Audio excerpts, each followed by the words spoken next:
Cap Santé. Proposé et présenté par le docteur Sarah Longer.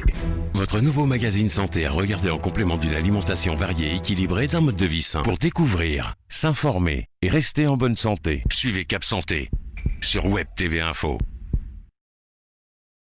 Je suis le docteur Sarah Longer et aujourd'hui je suis avec Pauline, une kinésithérapeute de l'hôpital de La Rochelle.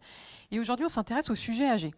Les sujets âgés, c'est important de continuer tout le temps à les mobiliser. Quand on a plus de 70-75 ans, il ne faut jamais arrêter de marcher. L'autonomie, c'est important. Pourquoi est-ce qu'on vous bassine sur l'exercice physique sans arrêt? C'est qu'en fait, il est important de garder ses muscles. Et si on garde ses muscles, on garde son squelette.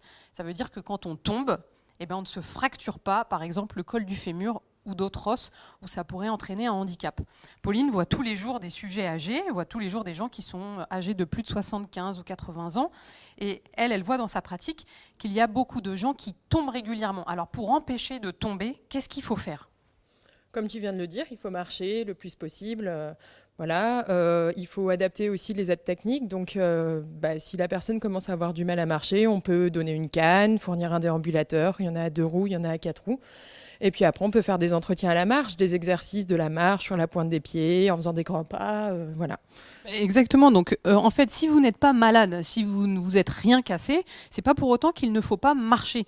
Marcher, c'est pour entretenir une bonne santé, c'est pour éviter de tomber malade. Quand votre médecin généraliste vous prescrit des séances de kinésithérapeute, il est important de les faire pour éviter justement cette fonte musculaire et pour éviter de casser ses os. On est avec un patient aujourd'hui, qui justement récupère une autonomie et le but c'est qu'il puisse rentrer chez lui et qu'il puisse marcher correctement. Qu'est-ce que tu as à nous dire, Pauline, sur ce monsieur qui est là? Monsieur a fait une chute à domicile et donc là le but c'est de le réautonomiser. Donc on va commencer par s'asseoir au bord du lit, donc faire les transferts de coucher à assis, c'est déjà un bon entraînement d'autonomisation, et ensuite de assis à debout.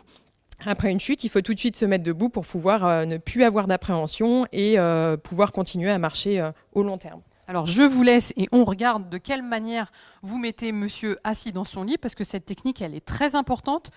Pour vos parents, quand vous les mettez, allez-y, quand vous les mettez debout à la maison, quand ils ont l'habitude de se mettre debout à la sortie du lit, il est important de respecter cette manière de faire. Vous voyez, le monsieur se penche sur le côté, il bascule ses jambes sur le bord du lit et ensuite il se relève avec le dos droit. Et ça, c'est une technique qu'il est nécessaire de bien connaître pour vos parents, ça peut toujours servir. Et ensuite, quand on s'assoit au bord du lit, on attend un petit peu, voilà, on attend quelques secondes avant de se lever. Parce qu'il y a beaucoup de gens qui se lèvent d'un coup, il n'y a plus trop de sang au niveau de la tête et ensuite ils ont tendance à tomber et à se casser un os. Donc là, ce monsieur se remobilise, on lui redonne une autonomie, il reprend l'habitude de bien marcher et c'est ça qui est très important. Donc encore une fois, pour vos parents, pour vos grands-parents, s'il y a quelque chose qui est très important à garder à l'esprit, c'est bien de marcher régulièrement pour garder une structure musculaire forte, une structure osseuse intense, et pour pouvoir garder son autonomie et rester le plus longtemps possible à la maison. Merci. Suivez Cap Santé, présenté par le docteur Sarah Longer sur Web TV Info.